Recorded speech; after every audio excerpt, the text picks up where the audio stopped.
Oi, pessoal, aqui é do ZeroCast e nós estamos com um convidado especial. Gente, vocês já podem ver, né, quem está aqui com a gente, que é o Francisco Neto. O Francisco Neto, gente, ele é professor universitário, ele é escritor e ele é psicanalista. Olha só que honra termos o Francisco Neto aqui com a gente.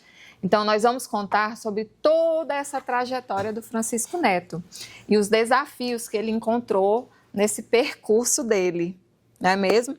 Eu quero te agradecer, Francisco Neto, por estar aqui conosco, por contar a sua história, compartilhar a sua história, que é assim, de suma importância.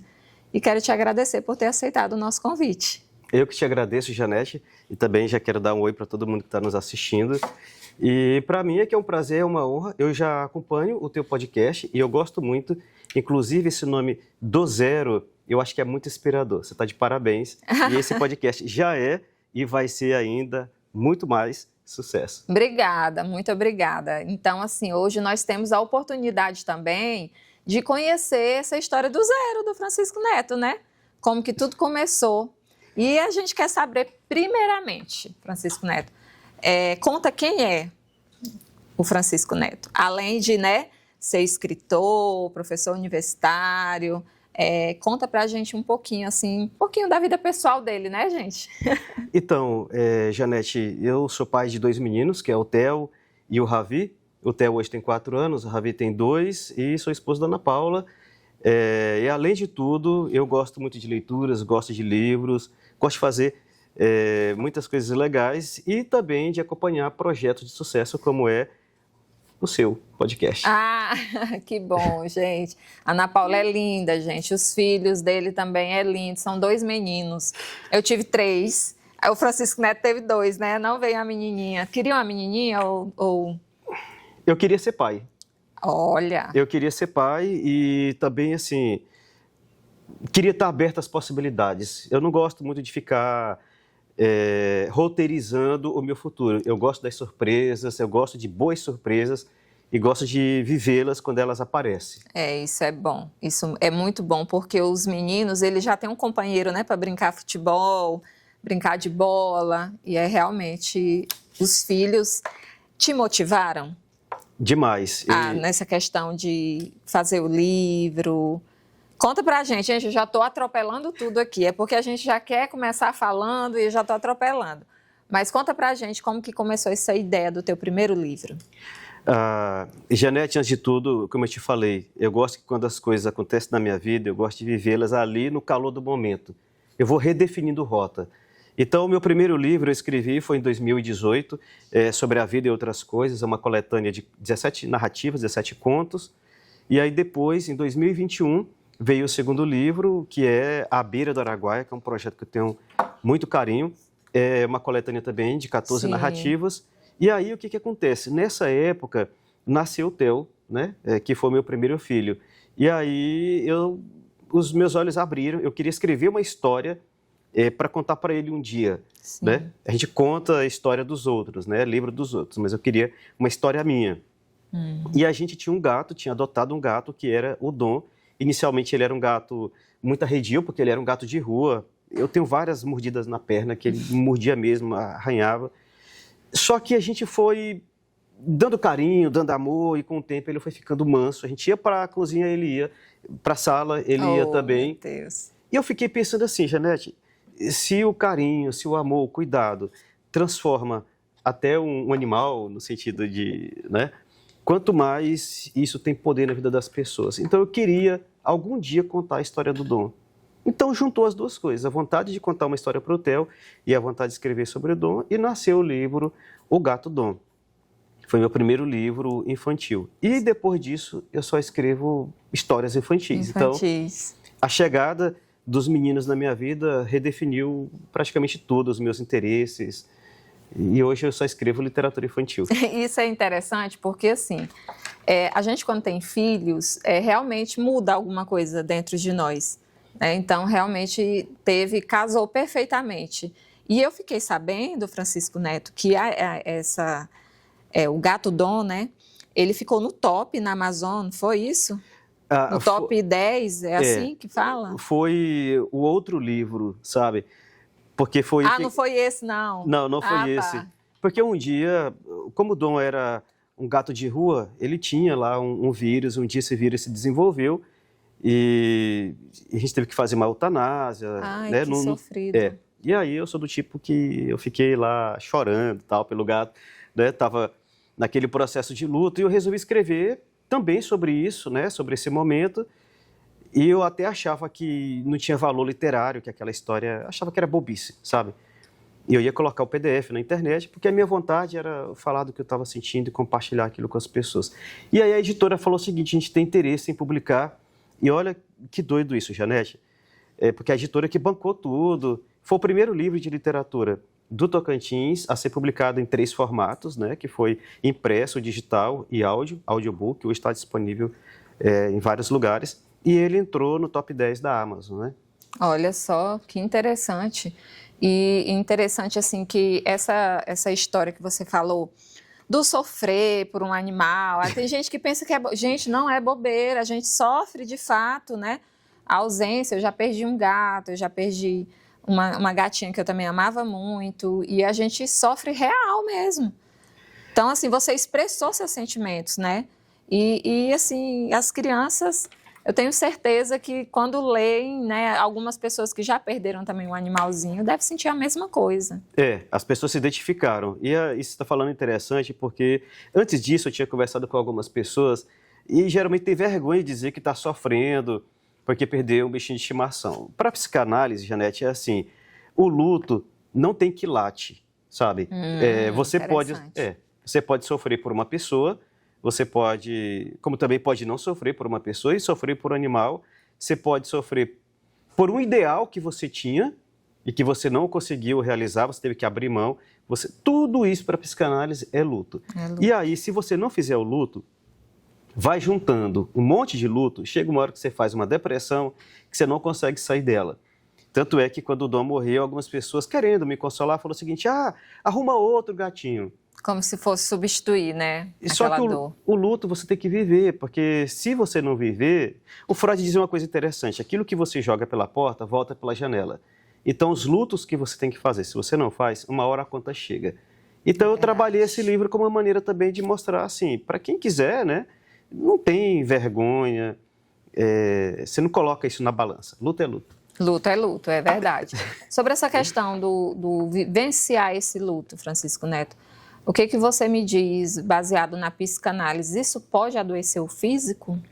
Sim. O mental adoece o físico? Sim, porque está tudo ligado, né? Não há uma... a gente é um todo, não há essa separação. A gente gosta de pensar que é uma separação, né? Uhum. Mas aquilo que é emocional, que é mental, como as pessoas querem dizer, e o físico está tudo ligado. Então, às vezes, a pessoa pode ter uma dor de cabeça crônica e vai ao médico, faz um monte de exames e não tem nada. Como não tem nada? Claro que tem. Não pega ali nos exames, né? Às vezes a pessoa faz uma gastrite, né? São as doenças psicossomáticas, né? Que se chamam, e são tantas. Então... São milhares mesmo. Eu tenho uma. Quem não tem, né, Eu tenho. Esse mundo está muito doente mesmo.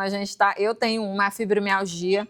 Ela é uma doença psicossomática, né? Sim. Então, realmente, quando fala sobre vivenciar o luto, eu fico pensando aqui que quando você vivencia esse luto, você sofre, você adoece do mesmo jeito. E quando você não sofre, ou você guarda, não é que você não sofre, você não expressa, né? Sim. E, de repente, essa forma de expressar, ou seja, escrevendo num caderno seu para guardar, ou seja, você... publicando, né, um livro. Então, isso já é uma forma de você expressar a sua dor. Sim. Sabe que o Freud dizia uma coisa, bem no início do século XX, 1905, ele fala o seguinte, que aquilo que a gente não fala se expressa até mesmo pelas pontas dos dedos, por todos os poros, sabe? E é verdade. Então, não adianta a gente querer fugir, né? Não adianta, verdade. E a vida é assim, Janete, para a psicanálise, eu entendo assim também. Para a gente viver aquilo que tem de viver, as alegrias e também as tristezas. Não adianta a gente querer achar que a vida vai ser feita só de alegria, porque isso é ilusório, né? Tudo bem que a gente não vai sucumbir às tristezas, não é isso. Mas verdade. Em cima dessa terra, né? Vem as coisas boas e as coisas ruins. O bom é a gente estar preparado e lidar com isso da melhor maneira possível. Da melhor maneira possível, é verdade. E cada um tem as suas potencialidades, cada um tem o seu jeitinho. A questão é a gente encontrar o seu jeitinho. Eu gosto de escrever, né? Mas tem pessoas que vai gostar de cantar, vai gostar de pescar, de fazer ciência, de fazer comidas gostosas, enfim, cada um tem o seu jeito. O seu jeito de realmente liberar essa dor. Eu lembro que quando eu fazia psicologia na Católica, os meninos eram criança, o Cláudio trabalhava o dia todo, né? E até hoje trabalha o dia todo, mas eu digo assim, não tinha o PGD, né? Sim. E aí, as questões de horário, de buscar filhos na escola, e eu não consegui, na época, pagar, de fato. Era muito caro, muito alto, a gente estava enfrentando uma dificuldade financeira muito forte também, né? 3 crianças pequenas, e eu tive que trancar minha faculdade. Francisco Neto, eu fiquei de luto. Eu acho que eu fiquei um mês, mas assim, uma semana eu fiquei trancada dentro de casa chorando dia e noite, porque eu não consegui dar continuidade na faculdade por questões... Não só, assim, essas dificuldades de criança pequena e tal, mas financeira mesmo. E realmente, você falou isso aí, eu lembrei, na hora veio assim, uma ficha na minha cabeça, sabe? Eu vivenciei um luto, de fato, por não conseguir, né? Por não ter dado continuidade. Mas vamos mudar de assunto, tá bom. Né? Vamos mudar de assunto, Francisco Neto. Então, assim, veio o Gato Dom, e depois, foi o primeiro não, foi? O primeiro infantil. Primeiro, infantil. E depois dele, quais são os outros? Aí minha esposa ficou grávida de novo do Ravi, e aí eu fiquei pensando o seguinte, como que a gente conta para o Theo, como que a gente trabalha isso com o Theo, né? Tem vários livros contando como você trabalhar com a criança assim, contar para ela que ela vai ganhar o irmãozinho, mas como psicanalista eu estava interessado em alguma narrativa, alguma história que ajudasse ele a elaborar isso. Por quê? Janete, tem uma coisa engraçada. A gente vê isso muito nas redes sociais, né? Quando a família vai chegar a um segundo, um terceiro, os pais, muito bem intencionados, colocam o filho mais velho para fazer aquela apresentação. Olha, tá todo mundo feliz, né? Para a gente que dá psicanálise, sabe que não é bem assim, sabe? O filho mais velho pode até se alegrar, pode até dizer assim, eu quero muito o irmãozinho, mas a psicanálise fala assim, naquilo que você pede, você não sabe o que está pedindo. Uma criança pequena, ela não sabe o que significa ganhar um outro irmãozinho. Por quê? Ela vai ganhar, mas ela vai perder também, só que ela não sabe que vai perder. Porque ela vai perder aquele lugar o troninho. O Freud falava assim, a sua majestade, o bebê. Ele era exclusivo para os pais, para a família, para todo mundo, né? Isso. Quando for chegar o segundo, chegar um terceiro, eu sou o mais velho de 6 da minha mãe. Toda vez que minha mãe ficava grávida, eu sentia um baque. Porque eu ia ter que dividir a atenção. Cada vez mais você vai ficando lá na filhinha, sabe? E o Freud fala assim, o amor, ele quer exclusividade. A gente nunca está preparado para dividir. A gente pode pensar nós adultos, imagina uma criança, né? Verdade. Então eu queria uma história que ajudasse o Theo a elaborar isso, né? Não só saber que ele ia ganhar, porque a gente podia falar isso, mas ajudar ele a elaborar e a lidar com essas questões. Eu não encontrei. Então eu escrevi o segundo livro infantil, que é Você Vai Ganhar o Irmãozinho. E a ideia é que quem lê esse livro, tanto os adultos, lembrarem para eles isso. O que é que uma criança numa situação dessa passa e ajudar também a criança a saber que ela pode sentir ciúme, às vezes ela vai sentir raiva das mães. Tudo bem que às vezes uma mãe ouvindo isso fala, meu filho sentir raiva de mim? Tudo bem, não tem problema. Mas acontece. Mas acontece. Né? E é bom que a criança tenha a oportunidade de vivenciar isso, porque se ela não vivenciar, como nós estamos falando agora, isso vai se expressar de uma outra maneira. Às vezes lá na escola, aquela criança até que ela é comportada, que ela é uma criança civilizadinha, né? Ela começa a ter um comportamento impossível, vamos dizer assim. Ninguém sabe o que é. Está sofrendo. Sofrendo. É a forma dele verbalizar isso, né? Às vezes a criança fica correndo, pulando e uma coisa que você falou sobre essa questão de perder o lugar, né? Acontece também, não sei se já aconteceu com os teus filhos, do mais velho querer imitar o bebê. Um exemplo, né? Se ele não faz mais fazer xixi na cama, não faz mais, ou se ele não toma mais mamadeira e ele vê o pequeno quer tomar mamadeira, ele começa a querer engatinhar também. para chamar atenção, né? Sim. Bom, Certo. se é assim que a gente vai ganhar atenção, vou fazer assim. Vou fazer assim, né? verdade. Mas essa é uma história assim, Janete, só para o pessoal, é uma história super divertida, Sim. não é pesada assim. Eu falei aqui o que está por trás, Sim, sim, né? sim. Mas ela é uma história super divertida, muito bem ilustrada pela Fabiana também. E é engraçada, curtinha, que você pode trabalhar ali com a criança, ajuda você a relembrar isso, se você não passou a imaginar o que é que passa com uma criança, e ajuda a criança também a simbolizar o que é isso. Aí foi quando eu escrevi o segundo livro infantil. Que bom. Olha só, gente, as ilustrações, vou aproveitar para falar, gente, as ilustrações que a Fabiana faz é muito lindo. Depois eu vou pedir o Gabriel, tá, Gabriel, para poder filmar. Eu não sei se vai dar para ver, mas, gente, as ilustrações são perfeitas. A Fabiana também está de parabéns. Foi um casamento perfeito aqui, não foi? Ela rouba a cena, né? Mas do modo bom. Eu fico muito feliz. E é interessante que essas ilustrações a Fabiana pinta em tela, depois a gente digitaliza, né? Para ir para o livro. Porque a ideia é assim, a gente combina, nós queremos que os nossos leitores tenham uma experiência extraordinária, fantástica de leitura, de capa a capa. O livro é todo pensado para ser artístico do início ao fim, sabe? Sim. E a Fabiana, ela rouba a cena. As pessoas olham o livro, nem prestam muita atenção na história, só nas ilustrações. Mas eu fico feliz com isso. Mas é até bom, porque é infantil, né? Então as crianças chamam mais atenção.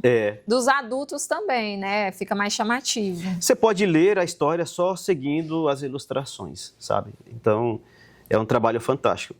E esse aqui agora, Janete, também veio de uma vivência pessoal. Não sei se vocês estão observando, mas eu vou escrevendo de acordo com o que vai me acontecendo na vida. Sim. Né? Então, a vida vai trazendo essas surpresas, vai me dando elemento e eu vou trabalhando a partir disso.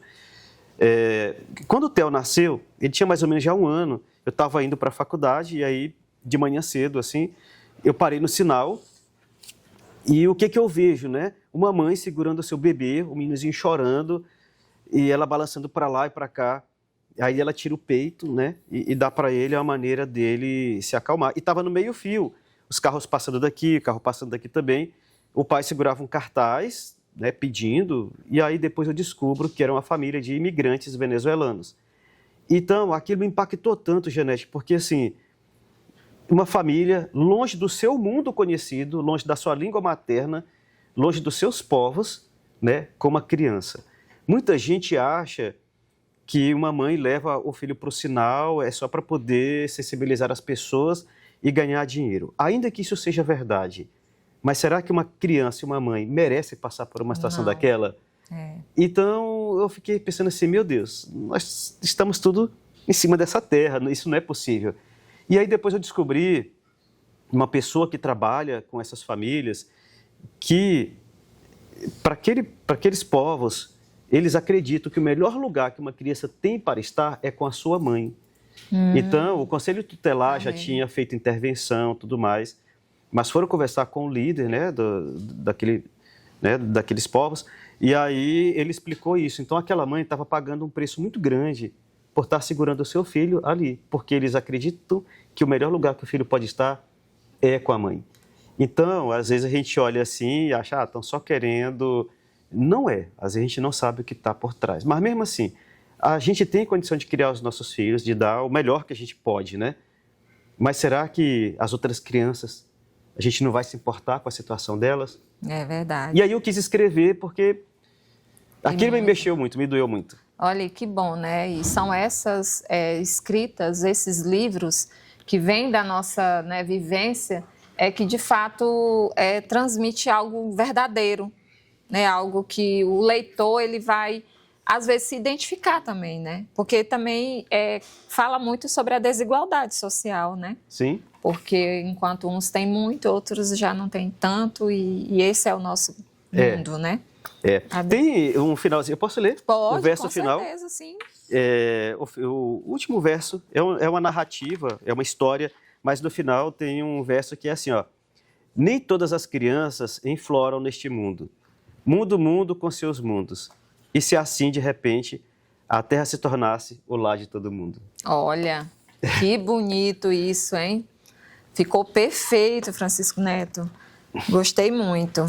E assim, eu tenho certeza que todas as crianças e adultos vão tirar um grande proveito. Parabéns, viu? De verdade. Francisco Neto, vamos falar um pouquinho mais. Tá. Vamos falar um pouquinho sobre a psicanálise? Qual a diferença? Porque tem muita gente que tem essa dúvida, como eu também tinha. Mas, assim, qual é a diferença entre a psicologia e a psicanálise? São muitas diferenças, mas uma maneira, eu acho que bem simples para a gente entender, Janete, é o seguinte. Primeiro, uma coisa, né? Que a psicologia, você faz uma faculdade, né? Então, você tem as disciplinas acadêmicas, né?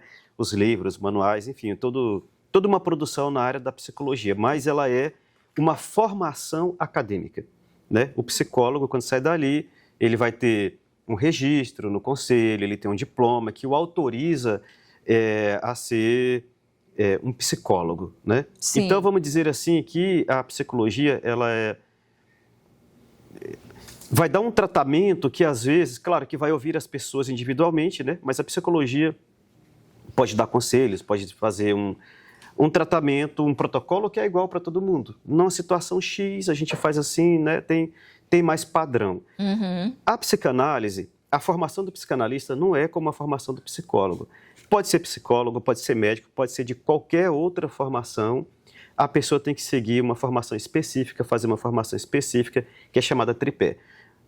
Estudar a teoria, é claro, mas a pessoa tem que passar muito tempo como paciente. Ele tem que experimentar o lugar de paciente primeiro. A formação do psicanalista, ela é mais, a parte, vamos dizer assim, mais importante, se é que existe, é a sua própria análise. É ele sendo paciente, né? Ele tem que experimentar do remédio, vamos dizer assim, que depois ele vai, né, trabalhar com os seus pacientes. Então, o Freud dizia que a pessoa faz a sua análise pessoal, estuda a teoria, e quando ele começa a atender, ele faz supervisão. O que é supervisão? É você ter um momento, né, para dividir um caso, as suas dificuldades, com o outro psicanalista, geralmente mais experiente. Então, para fazer essa diferença, né, o psicanalista, ele vai te emprestar uma escuta personalizada, individualizada. Cada um vai encontrar, a partir da psicanálise que ele faz, o seu caminho. Sim. Então, talvez a grande diferença seja esta, né? A psicanálise não tem uma resposta pronta para ninguém. O psicanalista vai te conduzir a você encontrar as tuas respostas, o teu caminho. Qual é o caminho? De tudo, né? Qual é o caminho da Janete? Uhum. Qual é a melhor? Que solução, Janete, você daria para esse problema? Eu estou aqui para te conduzir como uma pessoa mais experiente que já passou também pelo mar da angústia, vamos dizer assim, para você encontrar uma solução que se adeque a você. A psicologia tem um tratamento geralmente padrão, né? Vamos aplicar um protocolo, tudo mais, aquilo outro, né? Então, as formações, embora trabalhem com a palavra, mas a psicanálise, ela busca que cada um encontre as suas respostas, o seu caminho, aquilo que melhor se ajusta ao seu desejo. Isso. Exatamente. Isso que é algo que eu acredito que seja buscar algo realmente da infância, né? Da infância, porque todos nós construímos uma história. Então, é realmente buscar lá do iniciozinho, tudo, é como se fosse assim aquela linha do tempo, para poder entender de fato, né, algumas coisas. Hoje, eu te diria, Janete, que uma maneira muito interessante de entender a psicanálise, que é a psicanálise que eu estudo e que eu pratico, que é a psicanálise freudo-lacaniana, que ela é o seguinte: o George Forbes tem uma fala que é muito interessante, que ele fala o seguinte: uma psicanálise hoje ajuda você a estar pronto para qualquer circunstância.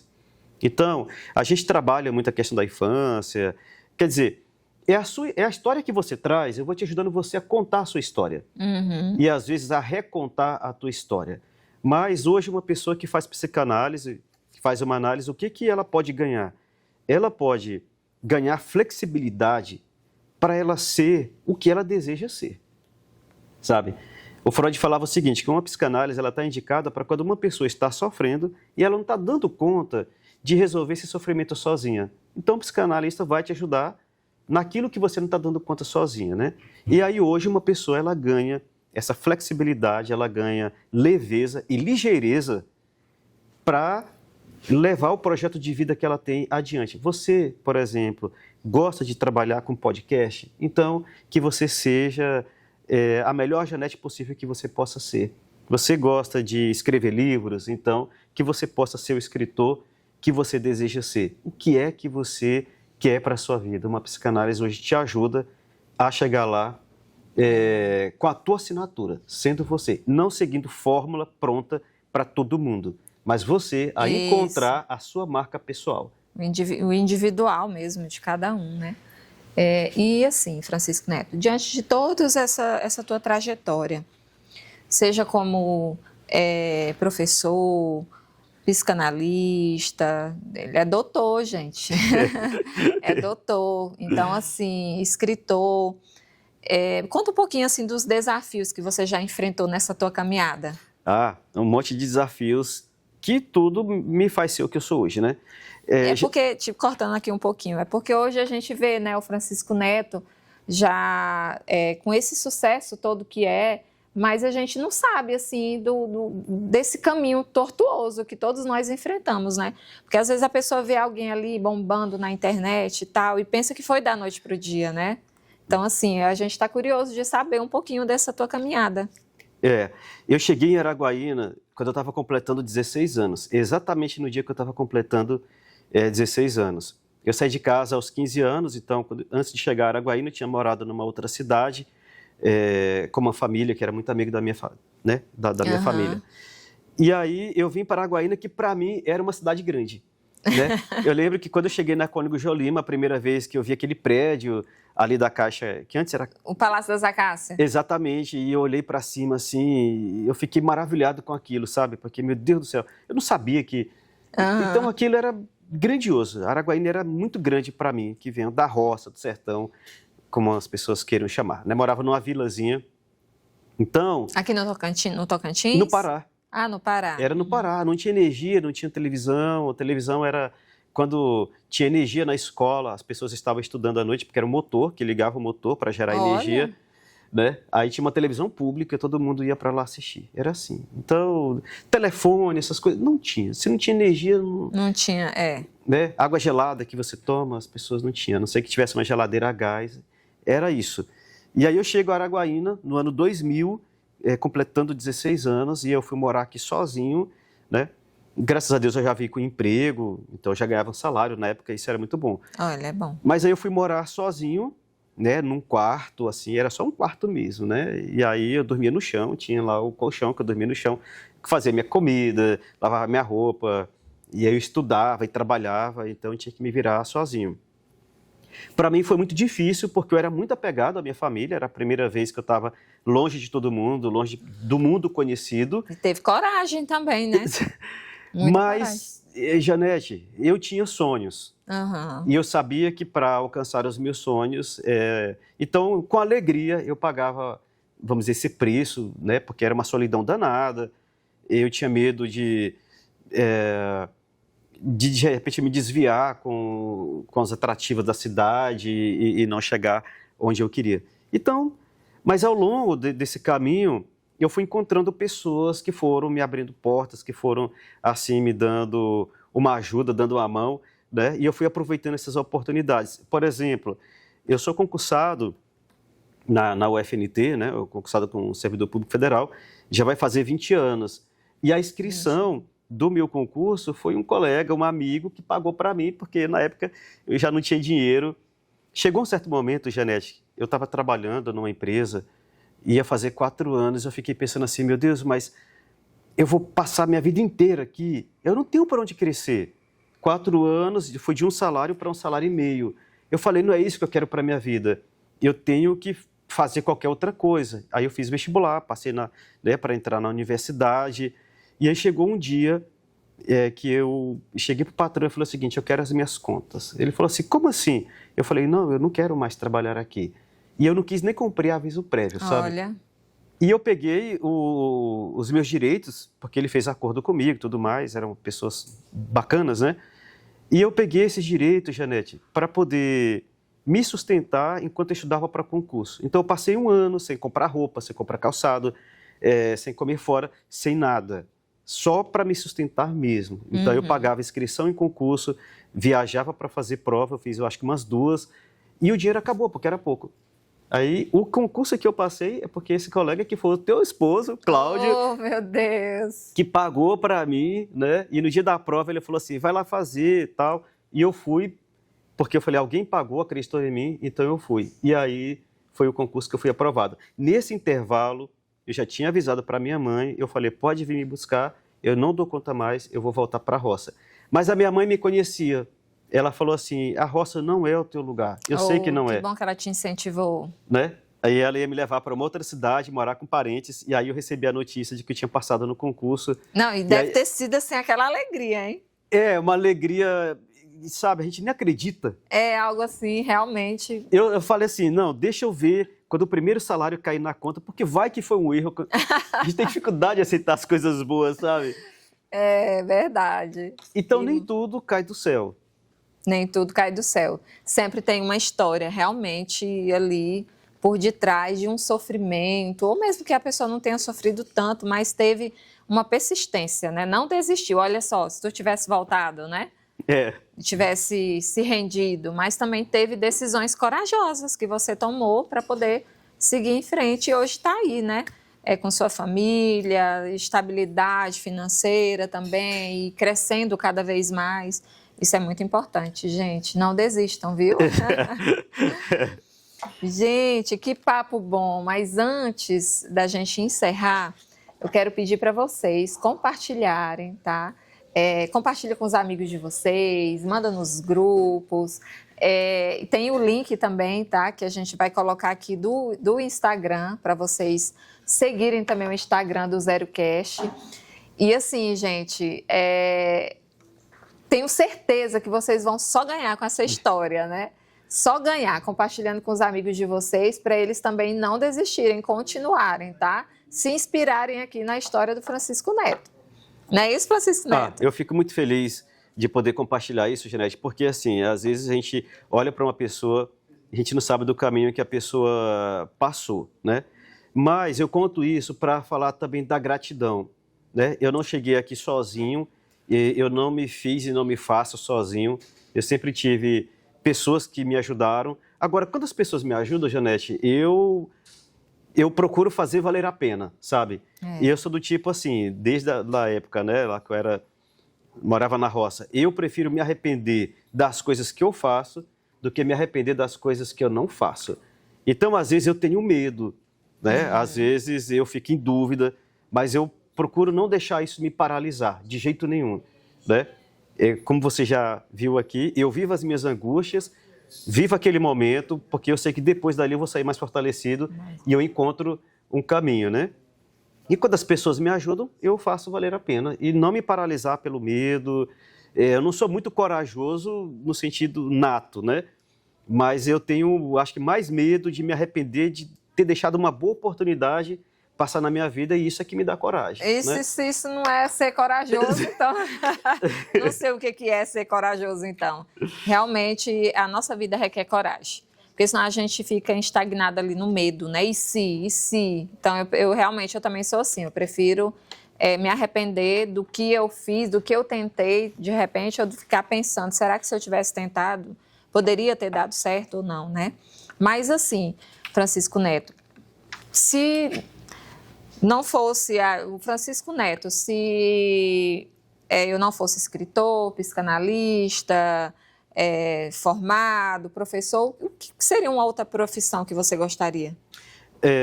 No início, eu queria muito fazer direito, né? Só que aí eu não tinha grana para isso, minha família também tinha condição de pagar à época. Eu fiz a faculdade que eu podia fazer na época, que era letras, né? Que é um bom curso. E aí depois eu me identifiquei bastante, né? Quando eu terminei o curso, eu me identifiquei, aí fui fazer mestrado, fiz especialização, mestrado e doutorado na área, e aí juntou com a psicanálise. Eu diria que hoje, Janete, pode até parecer assim demais, mas Não, eu mas- acho que eu me tornei a pessoa que eu queria me tornar e eu acho que eu estou no caminho que eu desejava para mim. Eu me encontrei com literatura e psicanálise como leitor. Ler literatura, para mim, veio antes de tudo. Depois, eu fui fazer essa psicanálise, porque era a psicanálise que eu queria. Existem várias psicanálises. Eu fiz a realmente que eu queria. Eu fiz a formação e faço no Instituto da Psicanálise Lacaniana, em São Paulo. Fiz muitas viagens daqui para São Paulo, tirando do bolso e tal, para poder fazer a minha formação com um cara que é hoje considerado um dos maiores psicanalistas do mundo, né? Foi aluno do Lacan na década de 70, que Olha, ele é um dos maiores estudiosos do Lacan, é uma autoridade no mundo inteiro, que é o Jorge Forbes, né? Médico, psiquiatra, neurologista. Então, eu me sinto contemplado. E o que eu desejo hoje, para mim, é ter mais tempo para acompanhar ainda mais os meus filhos, né? Poder viver mais tempo em casa com a minha família, participar da educação deles. Eu desejo ficar velhinho, trabalhando na clínica, escrevendo literatura e lendo literatura. Hoje eu me sinto contemplado no caminho que eu estou. olha que bom, isso é um privilégio, viu? Um privilégio muito grande. Então, Francisco Neto, assim, para a gente encerrar, você gostaria de deixar uma mensagem para as pessoas? Qual mensagem você gostaria de compartilhar? Teve uma coisa, eu vou compartilhar aquele que me motivou no início, que para mim virou uma filosofia de vida. Nessa época que eu cheguei aqui, na escola, a professora chamou a gente assim, levou para a biblioteca e falou: cada pessoa aqui escolhe um livro para ler. E eu peguei um livro da Clarice Lispector, que é um livro de contos, Onde Estiveste à Noite, e aí eu fui ler, né? E teve um conto, o nome do conto é O Relatório da Coisa. E tem uma parte desse conto que ela fala o seguinte: tinha um casal, o cara era carteiro, e a mulher dele tinha uma ferida na perna. E ela se sentia muito infeliz, ela reclamava muito devido àquela ferida na perna, era o que ela conseguia Sim. ver. E ele falou assim: olha, eu tenho que fazer minha esposa ser feliz, imagina, né? E aí um dia ele chegou e convidou a esposa dele para ir ver a vizinhança. Sim. E aí eles viram lá uma família, e essa mulher não tinha filhos. E aí ela foi feliz porque ela falou assim: eu tenho minha família e eu tenho filhos. E ela encontrou um motivo para ser feliz naquele dia. No outro dia, o marido a levou de novo para ver a vizinhança e encontrou uma família. Só que o pai batia nos filhos e ela ficou com muita dó, mas ela se sentiu feliz porque ela tinha um marido bom, ela tinha os filhos dela, ela tinha uma família feliz. Então, todos os dias, ela encontrava uma razão para ser feliz. E, Janete, então, naquela época eu estava num momento bad, assim, né, com solidão, sentindo saudade de casa. Para mim, virou uma filosofia de vida. Então, quando eu sinto que eu estou querendo ficar sentindo pena de mim ou entrar numa bad assim, o que eu faço? É como se eu saísse para ver a vizinhança. Eu encontro razões na minha vida para ser feliz. Eu procuro me concentrar naquilo. Claro que eu não fecho os olhos para aquilo que me incomoda, mas eu procuro hoje valorizar muito o que eu tenho de bom. Né? É como se eu saísse todos os dias para ver a vizinhança. Isso me ajuda a ser feliz, a ser grato e a encontrar alegria na minha vida. Se eu pudesse deixar uma mensagem: acima de tudo, valorize os seus sonhos, não desista deles, porque se você desistir, depois eles voltam para te assombrar, e encontre razões, sai para ver a vizinhança, vamos dizer assim. Exatamente, se concentrar nas coisas boas, né, e não nas ruins, né, porque senão coisas ruins tem muitas por aí, boas também, né. Foi um prazer, viu, Francisco Neto, conversar com você. Eu tenho certeza que todos nós aprendemos muito mesmo. E, assim, muito obrigado por compartilhar a sua história, né? Até vivências pessoais também. E, assim, foi uma grande honra. Eu só quero te agradecer. Eu que agradeço você, também as pessoas que estão assistindo. Eu estava com um frio na barriga, porque eu já te conheço há muito tempo e conheço a sua história. E, nossa Deus, participar do seu podcast. Mas, assim, que coisa boa, e eu espero que você tenha gostado. E eu fico muito feliz. Obrigado a você. Obrigada, viu, Francisco Neto? Eu que agradeço. Gente, nós ficamos por aqui. E curte, compartilha, comenta, compartilha essa história com seus amigos também. E muito obrigado por nos assistir. Ficamos aqui do ZeroCast.